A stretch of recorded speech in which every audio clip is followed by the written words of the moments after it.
Dahuja and Hadi. My name is Bill Horne, and I'm speaking with you from Amazing Space Studio and Gallery in Wells, British Columbia, Canada, in Lataco-Dene Territory. We're about 53 degrees latitude north, 1,200 meters elevation. It's about a mile high. We get some really big winters here, and I think if I can make photo stencils using sunlight in the winter here, you can too. Let's get started. Wells is located in Western Canada, about 10 hours north of Vancouver. It's a small town of about 250 people. And my partner Claire Kuyunjik and I, she's also an artist. We have lived in this old Catholic church for 25 years. We renovated it as a studio and gallery and home. And here's some of Claire's work, forest-based work. I get to work on the ground floor where there's lots of room. We have lots of winter here. Sometimes 8 meters of snow would be typical, about 25 feet. But let me tell you a little bit more about me and where I'm coming from. Both Claire and I are members of CARFAC and Copyright Visual Arts Collective. CARFAC is a certified collective bargaining agent for visual and media artists in Canada, along with our Quebec partner RAV.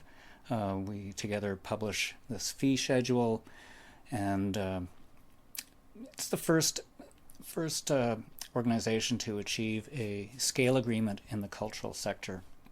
And I'm a former national executive member, so I always like to tell artists about this because if we work together, we can actually make conditions better for all of us. You can find out more at CARFAC's website. So I've worked in various print media, including papermaking. This is a handmade Mitsumata chrysanthemum paper a friend made, and I printed an image of the chrysanthemum plant on it. Some cactus paper made from the pita cactus, or maguey, in Nicaragua when Claire and I worked there in the 80s. Did a bunch of prints about Nicaragua, and more recently a fundraising print for people living in exiles who've left the repressive Ortega regime. I've worked in abstract imagery. This little print won a prize at the Tokyo Screen Print Biennale in 2019. Here's a wildfire print. We had a lot of fires in our region, so this series is really about climate change. Lots of portraits of various people. This is a jazz and blues singer friend, Bonnie Ferguson. Her edition is printed on old jazz and blues vinyl. More recently, I printed a silkscreen tribute portrait of Dr. William Allen Jones, who was BC's first licensed dentist. He and his brothers moved from Raleigh, North Carolina to Salt Spring Island, and then he came up to Barkerville near Wells during the gold rush. This is a fundraiser for BC Black History Awareness Society and a couple of other nonprofits. I've also done a large body of work based on letters from politicians, using their letters and various materials that are related to the subject because, as all of you know, if it's flat, you can screen print it. So this one's on moose hide and tar paper. Here's one on plexiglass, sort of like security glass, because it's about Leonard Peltier in prison. Here's one about a large hydro project in northeast BC, the Site C Dam. It's printed on an electrical panel box, a metal box, and if you open up the box, there's other screen printed things that tell you about that story. Here's one about pollution in the St. Lawrence River with a letter from the Mayor of Montreal. A little installation view. Sometimes I'll print shirts for some extra income or fundraisers. This one is one of several that we're raising money for Treaty 8 First Nations fighting that big electrical hydro project. I love to use textile dyes and water-based inks because they penetrate the fiber so well. They give you a really soft touch. They're harder to use, but give a beautiful result. So let's look at making photo stencils. Some artists may be fortunate to have access to a studio or own their own exposure unit with a vacuum. That is a wonderful tool to have. Lets you make stencils any time of day or night. and give consistent results. But you can make stencils indoors or outdoors.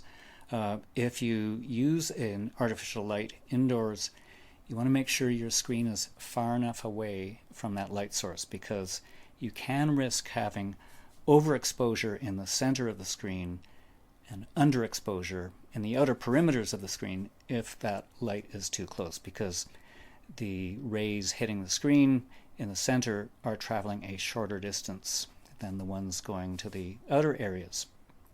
That's the great thing about sunlight, because by the time the sunlight reaches the earth, all those rays are essentially parallel. And the main issue then becomes, well, timing with seasons, but also having the angle as close to perpendicular as you can manage. That's more of an issue during fall, winter, and spring. Here's the kind of setup I use. I'll have a sponge or a couple of sponges under the screen for support and glass on top of my film positive so I can get some good contact. I'll weight down that glass or use clamps. Here's some foam that I've sprayed with black to reduce reflection from under the screen. Here you can see a couple of pieces of foam under a screen that's set up outside, and a piece of plywood underneath for support. Here we are outside. I've got 4 clamps, quick clamps, that are holding the fairly heavy, maybe it's a 4 or 6 mil glass onto the frame of basically a t-shirt size screen. Here's one with just a single piece of glass, and look at this. It's interesting. This glass was broken, and so I put some tape over it just so I wouldn't cut myself. And the sun goes right through that tape. This piece of glass is bigger than the film positive, but smaller than the frame, and it's heavy enough that it just holds down that positive with enough contact I can get a good exposure. And look at the result. I got solid whites plus pretty fine lines. I think those were 1-point lines in their logo. This was for a friend's television show. We had a decent dump of snow recently, and I had to dig out a little area to be able to set up some screens and catch the sun. That was a bit of a challenge, but here we are. I've got a platform that's within reach, and got my screen set up again with clamps. Now to set up for a larger screen, I use a few extra clamps, and here you can see I've got several clamps around the perimeter holding the glass to the frame, but I've also got 2 large ones that are clamping the glass to the plywood and squishing that foam rubber down under a little bit more pressure. That's to give me better contact for that larger area that I'm trying to expose. Now, it's also worth showing what can go wrong. Here's an underexposure, and many of you will have faced this once in a while. Scum, that's that little white bits of underexposed emulsion that are kind of clogging up the pores of the mesh around the perimeter of the open areas. I've got good detail in this exposure, but it really needed a little bit more time. I might be able to get all that scum out by re-rinsing, but in any event, that's what happens if it's under. And the simple test, of course, in the first rinse out is if the emulsion feels slimy on the inside of the screen, then I know I've undercooked that screen in the sun, and I need to increase my exposure time the next time I do a shoot. In any case, I'm going to want to post-harden my screens in sunlight. This is a setup in January when the angle of the sun is really low, so I've got them almost perpendicular. The sun is just over the mountains and just above the mountains, but there was enough to harden those screens. Once in a while, it is really tricky. This was the day I had a deadline. I had to shoot even though it was snowing. Actually, it was sleeting. It was quite mild. The snow was melting. I had to stand over the screen with an umbrella and keep wiping the glass with a rag. It took about 45 minutes, but it worked. I just had my cup of tea there and dressed as warmly as I could, and I got a decent stencil. It helps to be methodical and organized. I keep a chart so I can track what sort of times my exposures are needing in different weather and at different times of year. And here you'll see some of the range of exposures through the seasons we have here in this little mountain town at 53 degrees latitude. This is using a Murakami emulsion, and there's not really a big difference between overcast and sunny days. Not huge. There's still plenty of ultraviolet on an overcast day to expose a screen. But you'll always want to test any fresh batches or different brands of emulsion because they've got different sensitivities. These are great tools. Having an exposure calculator lets you have 5 exposures in one screen at one time. And once you get that set up, then you kind of know what to expect with your exposures while that emulsion is fresh enough to use.